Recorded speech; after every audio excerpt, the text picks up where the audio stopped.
Welcome everybody today to our Startup Cafe here at Enterprise Works. We're happy to have you, and we're very pleased to have Troy Henikoff joining us from Chicago and Techstars today.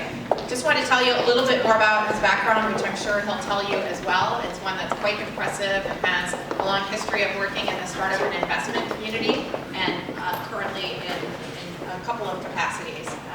Troy's managing director of Techstars, and I think he's going to talk a little bit about Techstars today, mostly at night as he lectures on campus. Techstars is really known, I think, in the U.S. as the leading accelerator program that so many want to get involved with since it got started in Boulder. And it's now in several cities, including Chicago. Fewer than 1% of the startups that apply actually get into Techstars, and they've had collectively a tremendous success with $1.3 billion raised and much accolades as their companies have gone on to do great things. Troy's also, in addition to leading Techstars, involved with several funds. But before Techstars, there was Accelerate Labs. So there was a lot of buzz in Chicago when that program began. It's very competitive, and their hallmark has been the demo day that they have. It's really impressive to see the startups coming out of that accelerator program. So I think they're still accepting applications. Tends to have a lot of digital media types of startup companies, and is something that I'm sure he can tell you more about. In addition, he's been working on a new venture group called Math Venture Partners, which is a venture capital fund focused on technical and digital companies based in Chicago. He also has been a lecturer at Kellogg, speaking on entrepreneurship, digital marketing, and he has also been with Firestarter Fund. He's on the board of the Chicagoland Entrepreneurial Center, and before all of those activities, he was a successful founder of companies. And so he got there, I think, through his own credibility and being very experienced and successful. Most recent one was OneWed, and before that, probably best known for his role as the founder and president of SurePayroll, which is now America's #1 internet payroll service provider. So he brings a lot of experience on all those fronts, and today he's going to go a little bit deeper on actually a lecture that he might give in another setting where he's asked to speak. So this is a treat, I think, for us to get this in a short form here today. So please join me in welcoming Troy.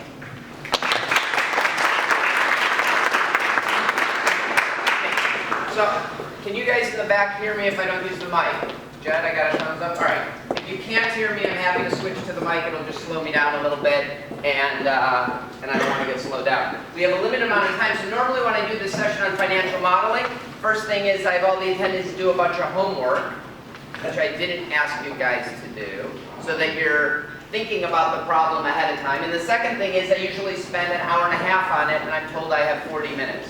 So I'm going to try to buzz through this really quickly.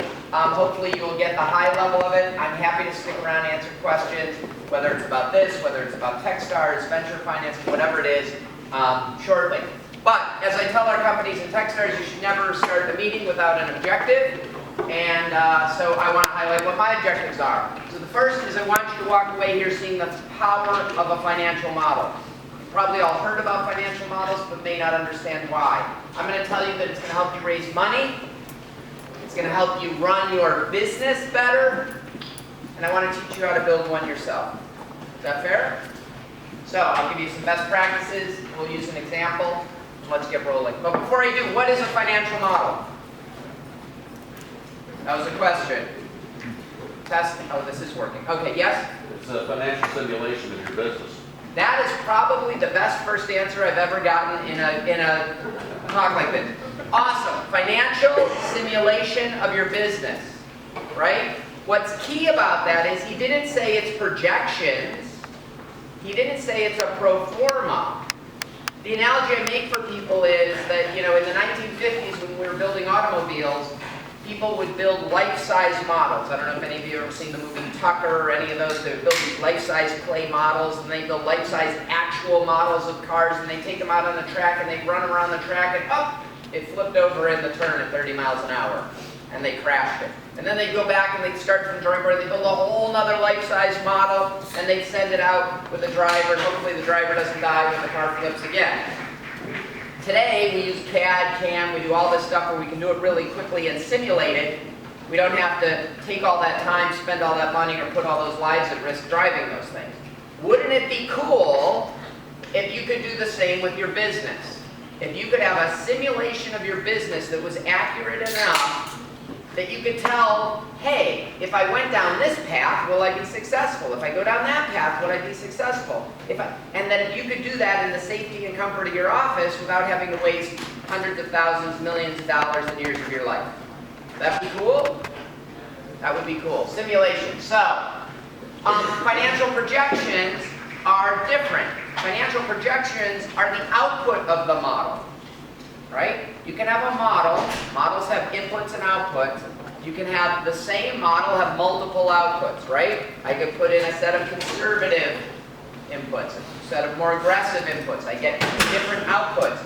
Many times I see people who, when they present business plans, will present an optimistic, pessimistic, and realistic projection or pro forma.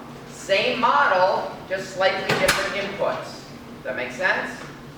Okay. So, buzzing through this. The output from the model should be a set of financial projections. Income statement, balance sheet, statement of cash flows. Hopefully all of you know what those three statements are. Why do we use those three statements? Why does it matter? Anybody have an idea? What did I say we were going to do with the model? What's one of the objectives of the model? Objectives of this course, or this talk? Who here cares about fundraising? Anybody here going to be fundraising for their company? Okay. So part of the reason you're going to build a financial model, I said, was to make it easier to fundraise. Let me tell you a short story. When I was raising money for SurePayroll, we did our pitch to our VCs and we had a lightweight summary of our projections. And inevitably, it was so great. It was like I threw them a softball. Inevitably, they'd say, oh, I want some more detail on that. Tell me more about your customer acquisition costs. Tell me more about your COGS. Tell me more about how your, whatever it was. And I said, oh, I have a little bit more detail, and I flip right to that slide. I said, but if you really want to understand it, I have this sophisticated financial model that I built, and I would love to sit down with you and one of your analysts for 90 minutes and go through the model. And every single one of the VCs said the same thing. They said, oh no, just email it to me. We're really good with Excel. And I said, no, I want to save you time. I want to make this easy. I want to walk you through the model, and then I'll leave you with a copy of it. And they push back and say, no, just email it. We're really good. That's what I got my associates for. They're, MBAs, all this. I said, and I never let go. I said, nope. I said, I've done this before. I'm going to save you and your associate a ton of time. Let's schedule time. Do you have time on Wednesday or there's next Friday, Tyler? 100% of the investors who made the time to sit down with me and go through the 90-minute model either invested in the company or made an offer to invest in the company. 100%. And one of the two reasons. One is it was a self-selecting group. They had to have some interest in order to invest 90 minutes. But two is when they walked out of there, they said, wow, do they understand their business? I now, as the investor, understand the risks in the business. The financial model is a tool to communicate to the investors in the language they speak, and the language they speak is income statement, balance sheet, cash flow. You have to talk their language. By the way, that also means, do you think investors speak Google Docs or Excel? Excel! You may love your Google Docs, but I'm telling you, you want to speak their language. Send them an Excel spreadsheet, not a Google Docs spreadsheet, right? Label that you should understand a little bit about accounting. All right, so that's what the output is, the three main statements. Profit is a matter of opinion, but cash is fact. Cash is the most important thing. All of you who are starting businesses here probably know that viscerally at this point. There's nothing you can do to substitute for cash. And there's only one reason investors are going to give you cash, and what is that? They think that they are going to get more in return while minimizing their risk. A big mistake people make is they think venture capitalists are big risk takers. The reality is good venture capitalists are good at minimizing risk in an inherently risky environment. By the way, I'm happy to share these slides and the spreadsheets and stuff I'm going to use today, so I'll share them with you and you'll distribute them. They're all about minimizing risk. And the way they do that with a model is understanding where the risks are. Sensitivity analysis. If you can make that easier for them Demonstrate that you understand where the risks are. You are a less risky investment. All right, we're going to start, so details. Financial model, first tab is all about assumptions. You're going to have the first sheet of the workbook is all about assumptions. You got to get data for these assumptions. Some of them you can get from publicly traded companies. Some of them you can get from common knowledge and talking to other people. One big mistake that I see MBA students in particular, I don't know why, but make all the time, is they pick the wrong things for assumptions out of the publicly traded data. So we were starting a payroll company. There were two big publicly traded companies, Paychex and ADP. We saw all their financials. It would have been a huge mistake to go and look and say ADP spends 15% of their gross revenue on marketing. Therefore, I should spend 15% of my gross revenue on marketing. Why is that a mistake? I don't have any gross revenue. I'm a startup. That means I spend zero, which means I get zero customers, which means I'm in an infinite loop of zero, right? A startup, you may spend 10 times your revenue in the first 6 months in marketing or in sales, right? So ratios like that, useless. What we did learn, though, is, for instance, how much ADP and Paychex made on interest on deposits per company they were processing. Interest is there's a lot of float and carry. What we did learn is how much they were compensating sales reps. What we did learn is how much revenue they get per account. Those were useful. Does that make sense? Be careful of the ratios. And this is your opportunity to demonstrate clear and logical thinking. So, sort of like, how many of you have written code before? All right? So when you write code, you know, I remember a friend of mine, I used to complain, his code was so hard to debug, and he said, well, it's really hard to write, it should be hard to debug.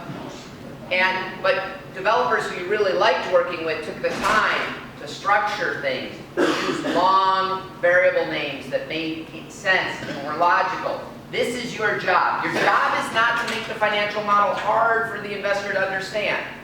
Your job is to make it easy. So, use really clear text descriptions, no acronyms, right? Use Excel labels. If you don't know what the label function is, I won't have time to cover it today, go look it up, it's awesome.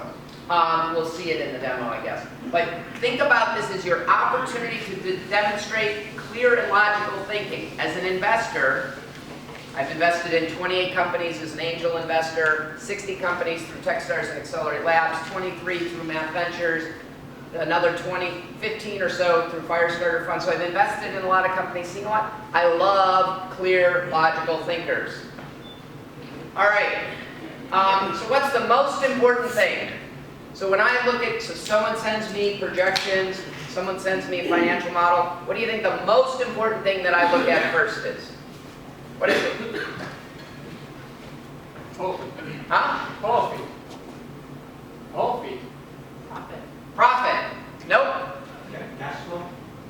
Cash flow, yeah, no. None of these early stage companies are going to have cash flow or profit. I saw a hand way in the back. Process they use to develop it. I am very interested in the process they use to develop it. Growth. Growth is interesting. What kind of growth? Revenue. I heard it. Revenue. I want to see that top line. I want to understand how that grows. Right? I said profit is a matter of opinion, cash is a matter of fact. Without revenue, nothing else matters. Right? And we can do, here's the problem. One of the reasons we're entrepreneurs is we love to be in control. We love control of our destiny. You're building a financial model, you can control how much you spend on pencils and on printer paper and what kind of computers you buy and how much they cost. And none of that matters if you don't have revenue. It's really hard to control customer behavior, and we're not comfortable with that because we can't control it, so we shy away. So we spend 90% of our time on the financial model on all those little details that we can control precisely that really don't matter. This is the most difficult thing to predict.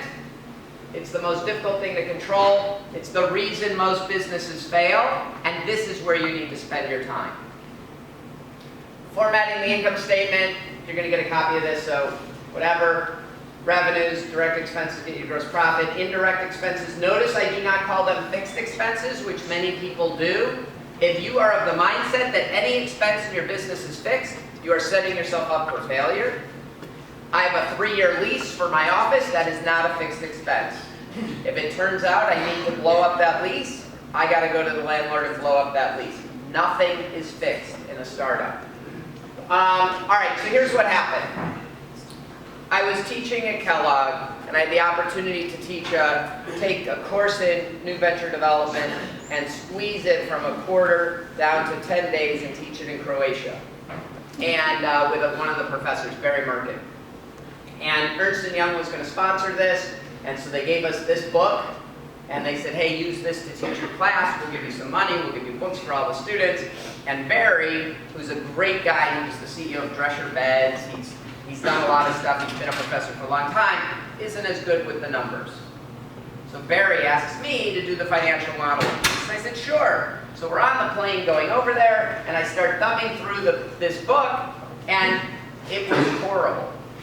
So Ernst & Young, right? So this is like one of, at the time, the big 8 accounting firms, I think it was. But anyway, it's one of the biggest accounting firms in the country, and it was the worst. So I actually, on a 12-hour plane ride, built all of the structure of this example and what we're going to use today.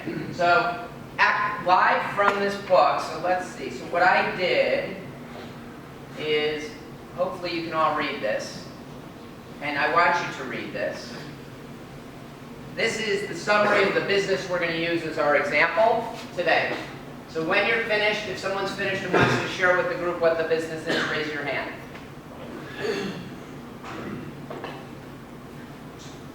Pretty simple business.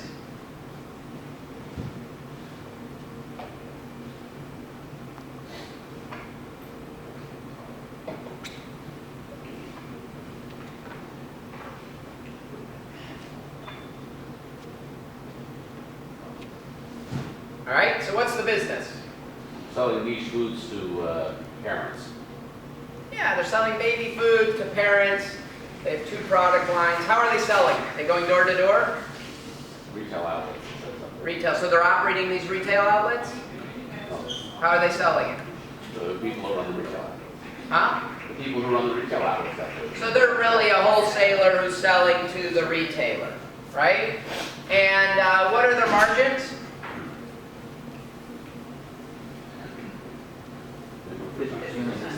50%, because they have a contract that someone's going to manufacture this stuff for half of what they're going to sell it for. Pretty simple business. I'm going to tweak it a little bit to make you think about it as a recurring revenue business, because I love recurring revenue businesses. So I'm going to make the assumption that when I sign up a store, a grocery store, a drug store, a health food store, that they're going to order the same amount of my baby food every single month, because their customers are going to come in and buy them. It's a simple assumption. We're trying to keep this simple. So here is what they provided for us in the book. They provided this statement, and who thinks this is a good investment? Who thinks it's a bad investment? Seems like almost nobody has any opinion. Why don't you have an opinion? I can't read it. Oh yeah, I said the old people have to move to the front. That's why I'm up here. Yeah, it's a little small. But you know, down here it says they're gonna have $649,000 in income after tax in year 5. You know, 11%. I don't know, maybe, maybe not. They said they're gonna have $511,000 in sales of their first product and $705,000 of the second, for a total of $1.2 million in year 1. Who believes they're gonna have $1.2 million in year 1? I think it'd be more, less. Okay, so you're like me. I hear a number, I say, I'll take the under. But let's see, where did that 511 come from? Oh, it was typed in. How about the 705? That was typed in also. I'm very proud that the 1216 was actually the sum of those 2 numbers, right? But there is no way that I have any ability to dig in and understand and have confidence or not confidence in these numbers. It's 511. How did you get there? I don't know, right? And, oh, there's this number in gray. Let's see what's going on there. That number actually refers to something, the marketing detail. There's going to be some backup. This is awesome. There's a tab called Marketing Detail. Let's take a look. There it is.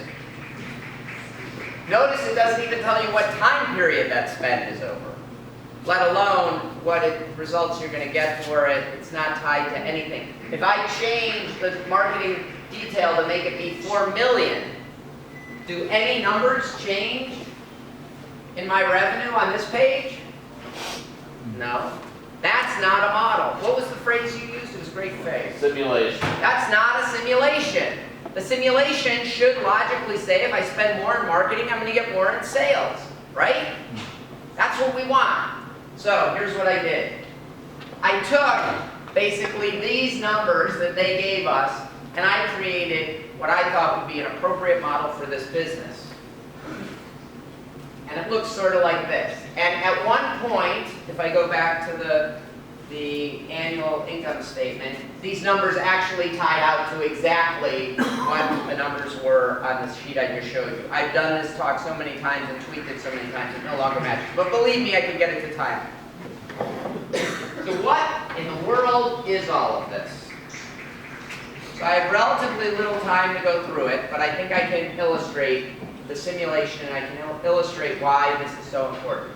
So what this is, you are looking at two views of the same spreadsheet. I'll prove it to you by clicking on that little tab that says Assumptions.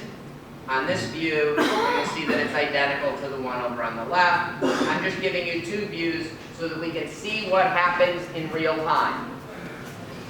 I have a series of assumptions here about my business, right? So how much monthly sales per store, ages 6 to 12 months. Hopefully this is clear, right? That's a good long description. You guys all know what that is, right?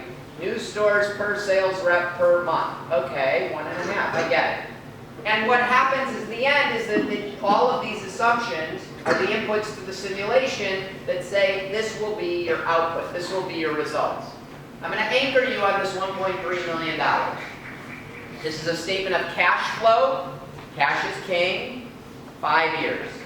Now, hypothetically, if instead of $1,500 per store per month of that category of baby food, the sales reps turn out the demand is higher and it's $2,000. When I hit enter on $2,000, what is that going to do to my ending cash balance? Go up. It's going to go up. How much? I increased this by 33%. We'll go about that more than that. 33%. More than, who thinks more than 33%? Who thinks less than 33%? A lot of undecided. Let's see. Oh, it went from 13 to 1.3, 2.1, went up over 50%. By the way, I only increased one of the two product lines 33%. Why did that happen? Well, we could dig into the simulation and understand, but basically we have a lot of indirect costs that we have to cover. This is the cash that's left over at the end. We've already covered that cost with the first umpteen $1 million of sales, and on the incremental sale, we make a lot more profit, right? But let's go back. So I'm going to undo that. Now I'm going to say, what happens if I change this number instead? We increased the sales of a product by 33%, and we went to 2.1 million.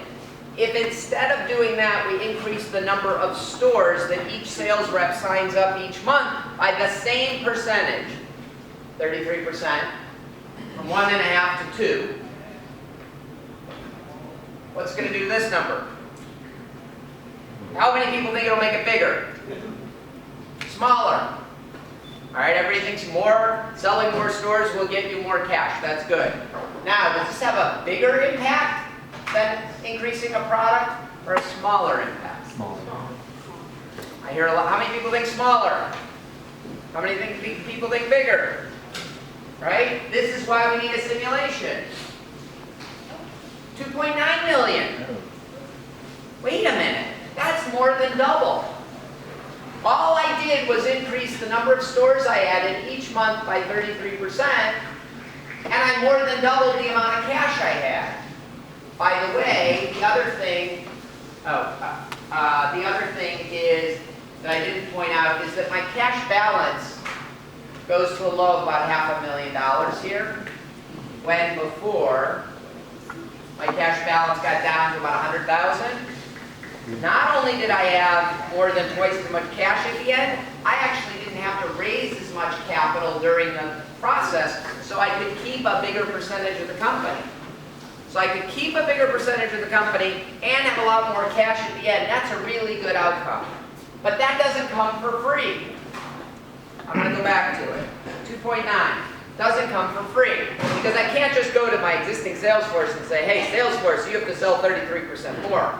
I got to upgrade my sales force. So let's look at the next assumption. I'm paying a base salary of $35,000 to my sales reps. That might be good for someone who's a year or two out of school, whatever. At SurePayroll, that's actually what our base was. We had people who would sell copy machines for a year or something like that, and then come to SurePayroll, sort of a stepping stone sales. But, you know, good salespeople are expensive. Maybe $35,000 base isn't going to get me the quality salesperson I need. Maybe I need to double it. If I offer a base of $70,000, I can attract a higher caliber salesperson with more experience. And remember, they're getting commission on top of that, so their all-in comp will be higher. But maybe now that's going to get me the kind of salesperson. So now wait a minute, I doubled my cost of my salespeople. What's that going to do? That's clearly going to cost me a bunch of money. But am I better off or worse? Better. I don't know. Let's see. Okay, so it cost me $400,000 over 5 years. But if I believe that a $70,000 salesperson could sell 2 stores, when a $35,000 would sell 1.5, that is a net huge gain for me. Is all this making sense? You see the power of the model? Now, when you present to an investor, and you walk them through the model, and you say, here are my assumptions, and you tell them what each assumption is, the first piece of advice I have for you is to get yourself on the same side of the fence as the investor. So if I come up there and I say, here's my model, it's perfect, it's all about our business, and it's going to project the future, you're going to have an adversarial conversation. But if you're more humble about it, and you say, investors, here are my investors, I'm presenting to these 3. You guys, I'm excited to share this with you. But before we go forward, the thing I want to let you know is the only thing I know for sure about this model is it's wrong. Our job together, I want your input, is to go through the assumptions. Help me validate these assumptions. And if they're ones you're curious about, you think are wrong, let's put what you think is right in and see what the output is, see what the results are, and let's get to somewhere where we have a set of assumptions that you're comfortable with. Are you good with that? I just put myself on the same side of the table as these 3, right? She's not going to feel like we're combative, but we're working together towards a common solution. And it is very disarming when the first thing I say is, the only thing I know about my model is it's wrong. And by the way, it's wrong. SurePayroll, I spent a lot of time and built a really sophisticated model, and it had all kinds of detail, way more detail than this. And in hindsight, it was actually about right if I had stretched my 3-year model out for 11 years. So we got to the numbers I had in the model. What I thought we'd do in 3 years took about 11. And that's typical, by the way. We're all entrepreneurs. To be an entrepreneur, you have to be optimistic. To be optimistic, you're gonna have optimistic projections. So we don't have time to go through all of these assumptions. I will leave you. All right, is that better? All right, I will leave you with a copy of this model that you can play with under one condition. And the condition is that you promise me you will not try to use this model to shoehorn your business into it. Here's what happens. I'm not doing it because I have any intellectual property. I'm not saying that because I have pride of authorship. I'm saying it because I'm trying to save you a lot of time. You can't shoehorn your business into this model. There's so many interconnected cells that it will break You'll try to figure it out, try to figure it out, try to figure it out. You'll get frustrated, you'll be swearing at me, and after 2 days, you'll throw it out and start from scratch and do it the right way. When I built it very detailed, we ran it for a year, and then I had to do my model for the next year because I had learned a lot. And when I went to do it, of course, I started with my model from the same business. Oh, but I have a bunch of new assumptions. It turns out that my sales reps don't all get paid the same amount. I have sales reps in category A, B, and C, and I need a distribution of them, so I need 3 different kinds of sales reps. And it turns out that their commissions aren't all the same, and it turns out whatever it is. And I started tweaking it, and after 2 days of frustration, I had to throw that out and start from scratch. So if I couldn't do it, if the model that I built for the same business, you certainly won't be able to do it with somebody else's logic in a business unrelated. So I'm happy to share this. And what you should do with this is put it up like I have it here, play with it, have a blank spreadsheet to the other side of it, and start building cell for cell, if you want to do that, your model where you know what all the cells represent and how they're interconnected. Do not try to just start putting your numbers in here and expect that you're going to get a model that will work for your business. It will not work, I promise you. So let's talk about a couple other things real quickly. As long as I'm talking about fundraising, I'm going to show you a little trick. So you have a lot of detail behind each of these. So going back to how I was making fun of the original model, let's go to the annual income statement. Here's the annual income statement. So the question could be, do you believe my $252,000 in line item revenue or my $500,000 in total revenue? You might say no, and I'll say, well, let me show you where that came from. When I highlight that cell, each of these cells, you can see that it came from a detailed statement, the monthly income statement. So I can go to the monthly income statement. You can see that there is detail behind here that all rolls up into that number. This goes on and on. If you say, well, wait a minute, where did this sales revenue come from? How did you get $3,000 that month? That was a function of this input and how many sales reps. So I had sales reps were selling 2 stores, $1,500 per store. If it was $1,600 per store, you'll see that all the numbers change. It's now $3,200, right? So it's all interconnected and it's all driven by I'm going to go back to my base. It's all driven by the assumptions. As a matter of fact, when you go through here, there is not a single number typed into any one of these cells. Every single cell is a formula that refers back to assumptions. The only exceptions are, I'll let you type in the number 7, 12, or 365, as long as they represent days of the week, months in the year, or days in the year, because those aren't going to change. But you really should never type anything in to the detail pages. They should all be formulas that are driven, and all of your numbers that you type in are here. I'm going to go show you a couple other things. As soon as I gave you a rule, I'll give you an exception. So I have detail behind each of these, and one of the detail here is the sales detail. So this is driven off of, here's where we said we were going to get 1.5 stores per month.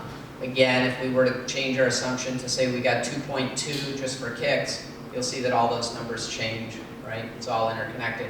But this row here, number of sales reps, I actually did type in the number. It would not make sense, I'm doing a 5-year model, for me to have 60 assumptions. How many sales reps in month 1? How many sales reps in month 2? How many sales reps in month 3? So I highlighted in green that row, just like I did green as inputs here, and that's an input across the top. And then I have, you see this kind of shaded row that says average annualized comp? What do you think that's there for? I'll go a little further down line. What's going on there? Why do I have that row? What do you think? Yep? Some months are going to be better than others. Some months are going to be better than others? Yeah, it's not really why I put it there. So when I increased my comp to $70,000 base, and my sales reps were making 2 sales, so let's go back over here and do that. When I put 70,000 base, and they're selling 2 stores a month, like how much money are these guys making? 70,000. I'll change that. By the way, you want to see something crazy? If I at 70,000, I don't know that it'll work. At 70,000, I'm out of business. I'm 700,000, sorry. But like literally, even if I paid them 250,000, I go out of business almost. If they could do like 3 stores a month, I'm actually better off. Like sales is such a powerful engine. But let's go back to something reasonable where we were, 70,000. And I was trying to get to sales detail.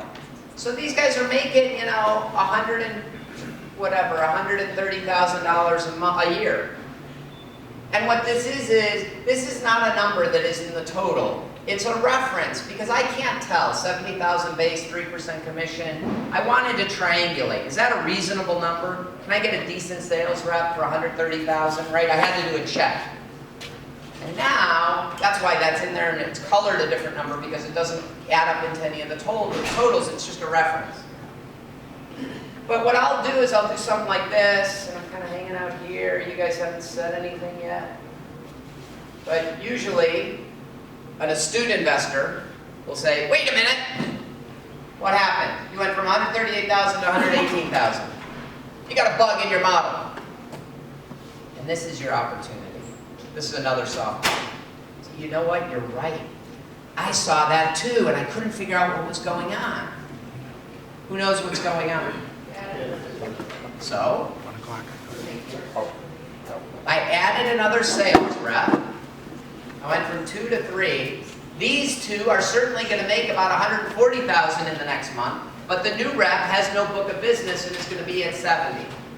70 plus 2 of them at 140, it's going to average out to be about 120, 118. That's what's going on.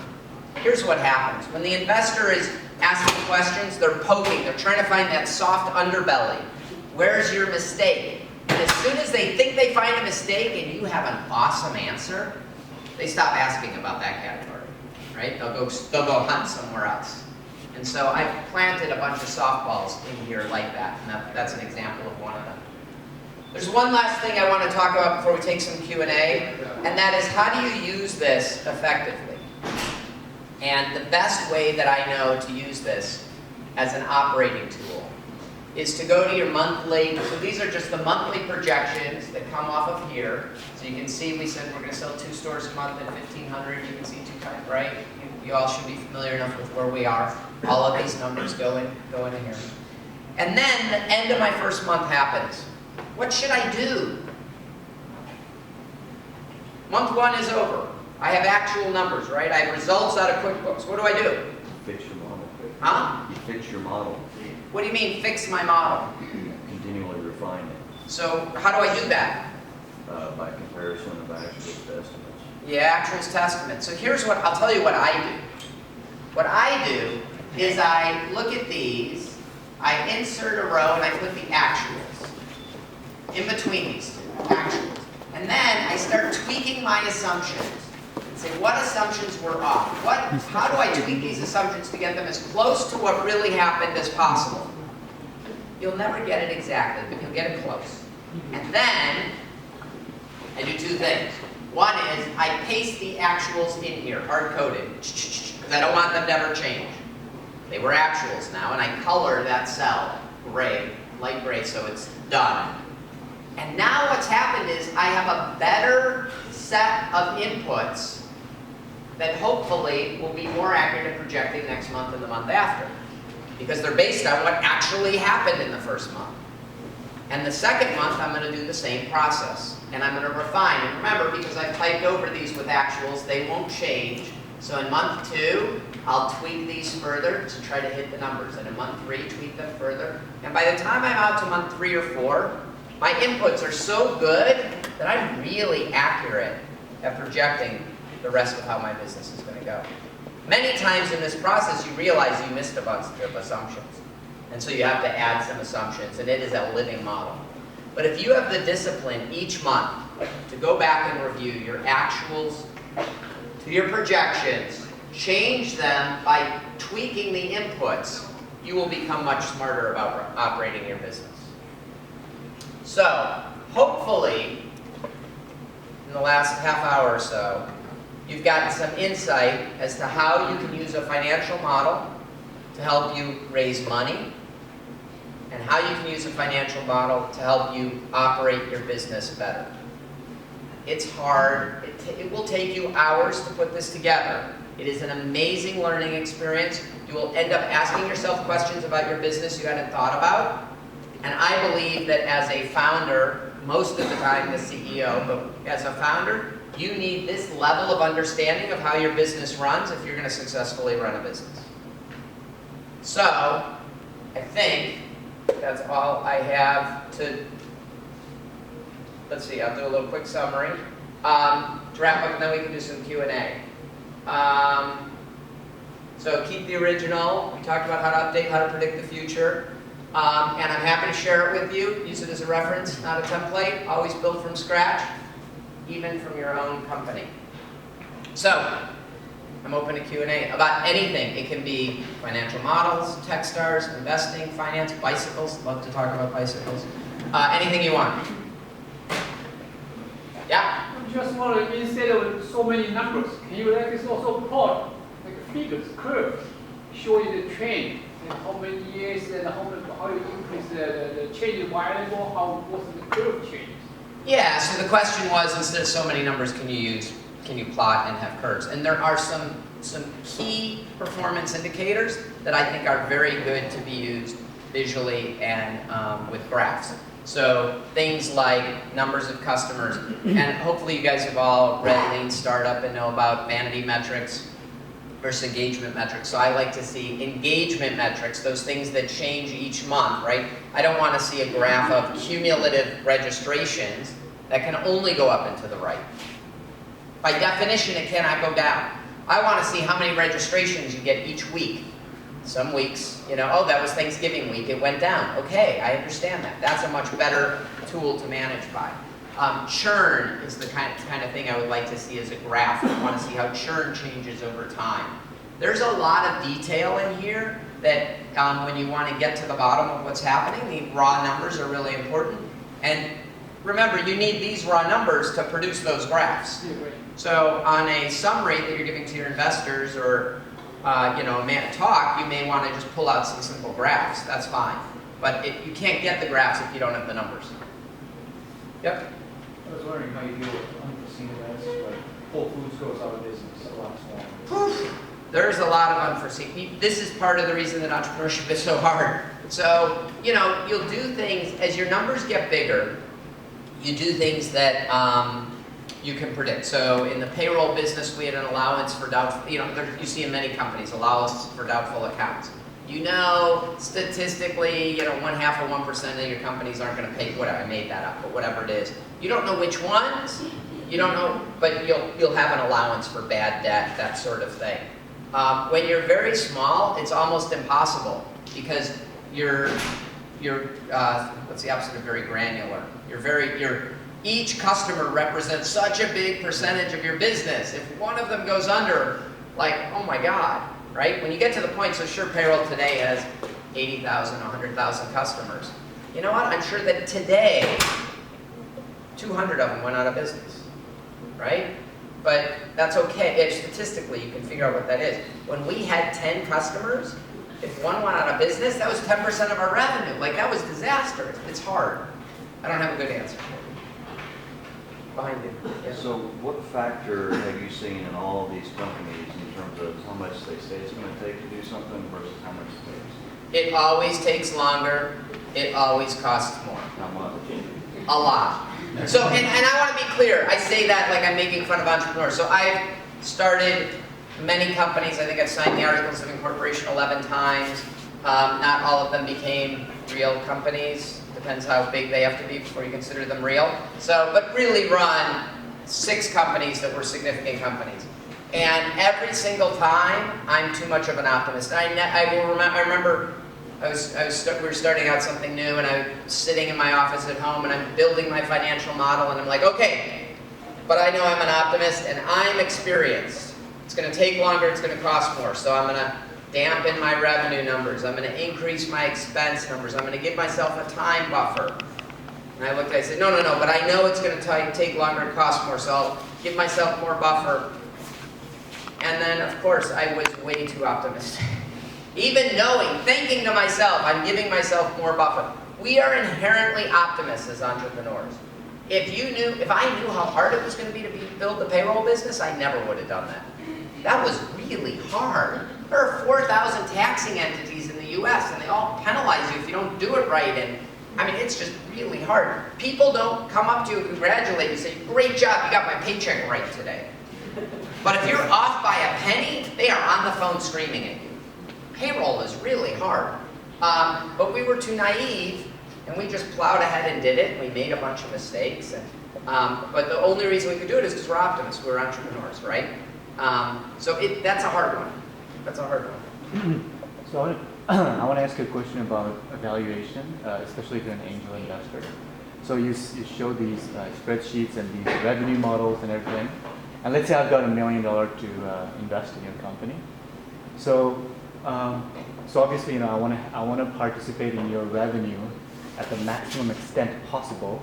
So how will you, as the owner of the company, and me as a venture capital, where is that midpoint where we can say, okay, I'm going to put my $1 million, and here's going to be what I'm going to be getting or making? I mean, can you project a cash flow for me? Yeah, so the question was around how do you get to valuation, especially with angel investments?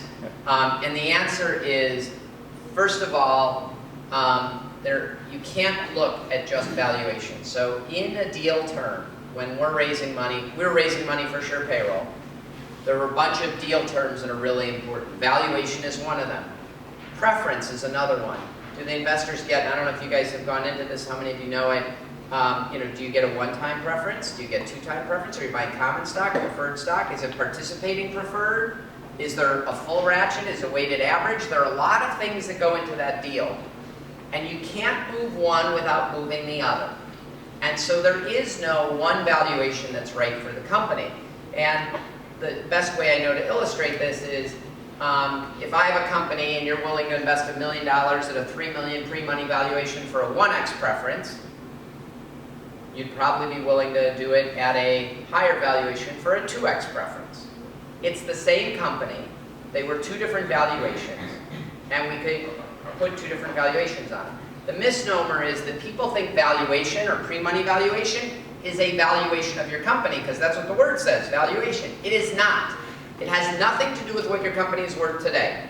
As a matter of fact, that hypothetical company that you were going to invest in at a $3 million pre, I guarantee you there's no way you could have gone out and sold the company as is for $3 million to a third party. Even though you have a term sheet that says there's a $3 million pre-money valuation, that does not mean you can go sell that company for $3 million. What that really means is that the investor did some calculus and said, okay, what Troy built plus my $1 million and my help, I think we can grow over time, and my expectation is I want a certain return on my money in a certain time. So if I want to get a 10x return on my money, it was a $4 million post, so we got to sell for $40 million bucks. Can I get that with the $1 million in this time? Can we get it to $40 million exit in 8 to 10 years? Okay, if I can, that's a great deal for me. But it has nothing to do with what it's worth today. We're buying the future, and it's all a calculus about risk and reward. If you guys want to learn more about this, the best book by far on it is a book called Venture Deals, written by Brad Feld. I think it's volume 2. It might be on the 3rd revision now. It is an awesome book. It lays out all of this stuff and what you should care about. And it's the least dry of all of the books about this.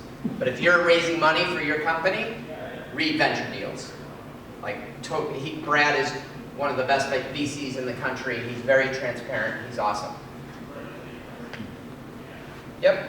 So I can see this being a really useful tool for even evaluating whether or not to go into a particular business model. Absolutely. But the risk I would see is that without those first few months where you actually get to validate or invalidate all of your assumptions, the effect that those assumptions have on whether or not... Well, here's what I didn't have time to go through. What you should do, for sure, is you build this model of what you think you're going to do. And then you spend a bunch of time with these inputs. And you quickly realize which ones matter and which ones don't. So I know that how much I pay a sales rep doesn't matter that much. We discovered that, right? By 75, we doubled the salary, didn't really have that big impact. But how much they sell has a huge impact. So when I was doing that little trick with SurePayroll, I knew which numbers you can tweak and not have any impact and which ones you can have a big impact. And by the way, so the thing that you do with this before you start the business is you look at it and say, oh my God, this is the critical number of this entire thing is right here, right? Because, and I'm going to demonstrate, if I go back to the cash flow, I'm going to go back to 35,000 just so we're at our base case. And I'm going to go back to 1.5 so we're at our base case. That should take us to the 1.3 million. All right. This is the most sensitive number in this model. If that number is 1.0, the business fails. Fails. I'm out of business. I'm done. Wow. If it's, 1.3, I almost scooch by. Okay, 1.35. How about 1.35? You see what I'm doing, right? Oh, I'm not quite there. How about 1.4? And you can use Solver and you can use some tools, but okay. So now I know, that is a really important number. So now, before I start that business, I have to go out and validate, is that doable? Is that reality? What are other similar businesses doing? How can I test this as quickly and inexpensively as possible? Could I go buy some baby food, forget about building my whole infrastructure, but could I go out and try to sell baby food to stores myself, even if I have to go buy it from another store at retail, and sell it to them at wholesale at a loss? But if I can prove that I can sell this stuff, and how much, and I can sell more than 1.4 stores, I'm in business. And I'll take a loss over a short period of time to learn that piece of information. If it turns out that number is 2 or 2.5, whew. But, so you do a sensitivity analysis, and you use the model to figure out what really matters and what doesn't. You just did something which is backwards from the way a lot of stuff comes off campus. You said, I'm going to figure out if this business is going to make money before I start it. Yeah.